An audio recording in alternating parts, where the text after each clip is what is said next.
Hi, this is Tatiana. As I say in the beginning of all my videos, I'm not a doctor. This video series is part of my own coping strategy. And also, my hope is that what I have to say is going to validate someone else's feelings who is in an abusive or narcissistic relationship. This is a short video series that I'm doing regarding leaving the abuser or leaving the narcissist. I previously covered safety, and I also want to discuss finances. Mostly I want to cover finances because it seems like it is usually the most difficult part to start putting into play when you're leaving an abusive relationship. Many of us who are truly in an abusive relationship have been isolated and kept from having financial independence. I have been through several relationships, ones where I was financially abused, and then others where I was able to earn my own money. So I just have a couple of tips here for you to start thinking about, and I'm going to be addressing those who are financially abused, meaning your finances are controlled. It is very difficult to start getting an income when that person it either is threatening you, or in my case, threatening my pets if I was working. Okay, so that's a very difficult one to deal with, right? What am I gonna do? How am I gonna get out?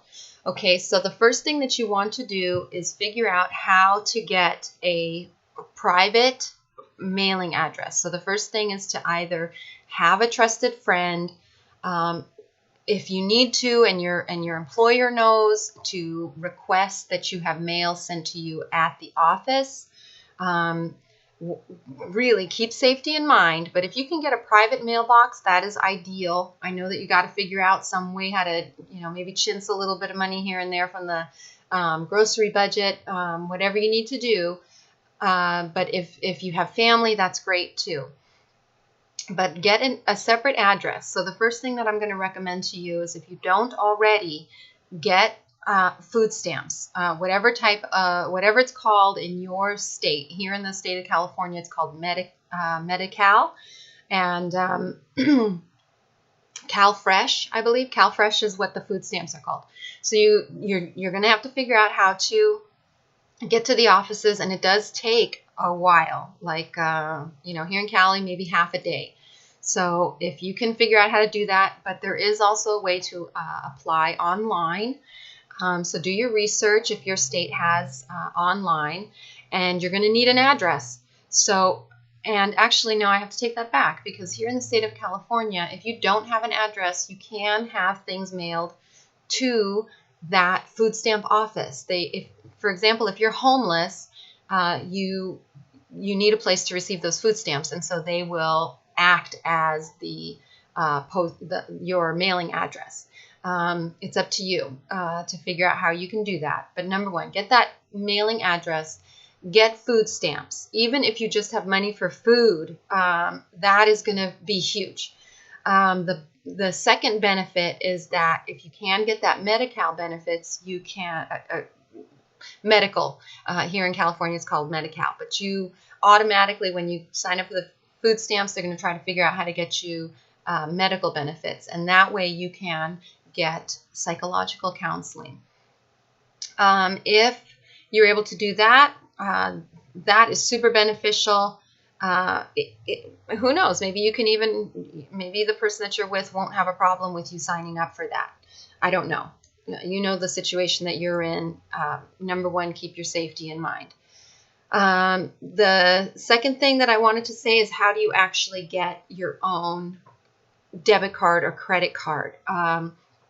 If you do have family who can help you, or something like that, friends or family who are able to send you some financial support, what you need to do is have a place that can receive that financial support. And one of the best ways is for you to open up a PayPal account. If you don't have PayPal yet, just go to paypal.com and fill in the information that you need to do. It takes an email.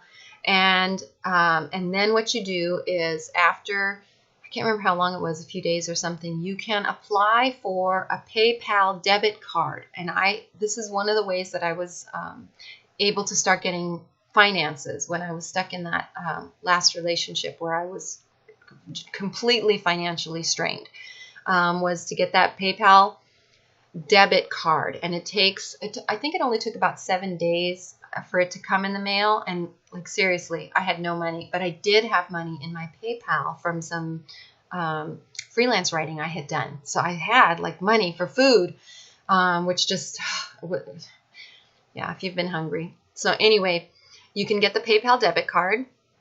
And then another thing you can do is at Walmart, you can get, they have a lot of gift cards, but you can also get, there is a Walmart debit card. And I'm sorry I don't have one to show you, but there's the Walmart debit card. And look at the difference for a gift card and a debit card. The debit card, you set up an online account, and then you are able to you link in your social security number, and it works as a true bank card. It will behave like a bank card. You can slide it and use it as it's a debit card. It's got a Visa logo on there.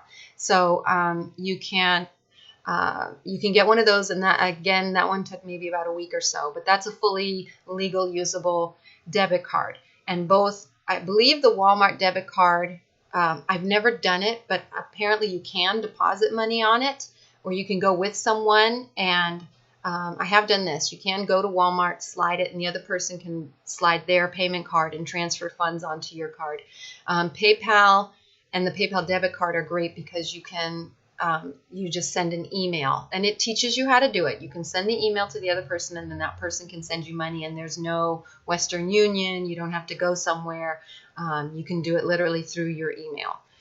Okay, and that's everything that I could think of for finances, other than after you've left. After you've left, if you truly are stymied on finances and you do need to go to a women's shelter, they will help you, assist you in if you're needing to learn work skills, to guide you to the right places, help you to get employed.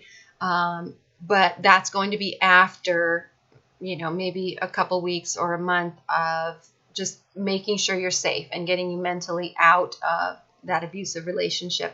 But I do want to make one suggestion, is what I did when I got divorced, which I just was at a loss, and I did have money at the time. I had credit cards. I was able to get an apartment. If you do have a credit card, actually, pardon me, I'll think about that for a second. If you do have a credit card, your credit card company usually sends you credit checks. And that is literally how I got into my first house when I got divorced, was I had to use a credit card check. But it works just like a check, and I was able to pay the down payment in the first month, and then I was able to start making my own rent payments.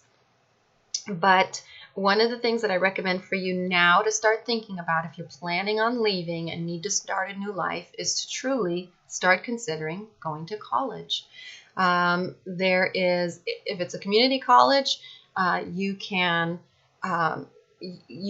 take out your grants, your loans, and the cost of living is included in your grants and your loan funding. So you're not going to be rich, but you can actually be working towards starting a career, getting back into society, while you have access to medical facilities, hopefully on your college campus, as well as they have allotted the funds for you to have a place to live and to eat. In fact, when I was in Oregon, as a full-time student, you were still qualified to get half of what the average person was entitled to in food stamps. So I still had an additional money for food.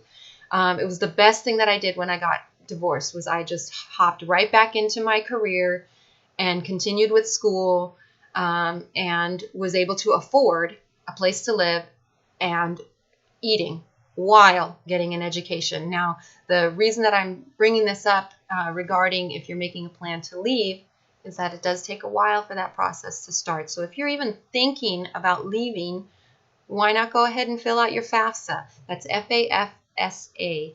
And that is, just Google that, and it's going to take you to the government website, and you just start filling out online your FAFSA form. That has to be filled out before, I think it was January, and then you can apply to college. So it's a long process. I've joked with many people. Sometimes I have felt that the FAFSA process was the hardest lesson that I had to learn in college. So it's just paperwork, and it takes time, but it's really worth it. If you're planning on leaving and you have the time, and you want to prepare for a new future, what better way to start your new future, which is in college, okay?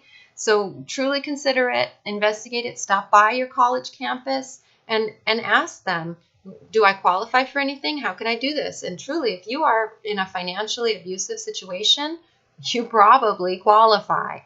The poorer you are, the better the government will help you, okay? So get a ray of light in there as far as your plans for leaving and working out your finances. If you have already been through this situation and you want to offer advice to someone else, some other advice that you have for finances when you are leaving an abusive relationship, please leave those in the comments. Anything that anybody has to suggest is helpful. If you've been through it, you know what it's like. Just tell me anything and I'll give it a try, right? Okay. Remember, if you need to memorize it, the National Domestic Violence Hotline is 1-800-799-SAFE, 1-800-799-SAFE, or 1-800-799-7233. Okay? Keep yourself safe, and I just wish you much love. Bye-bye.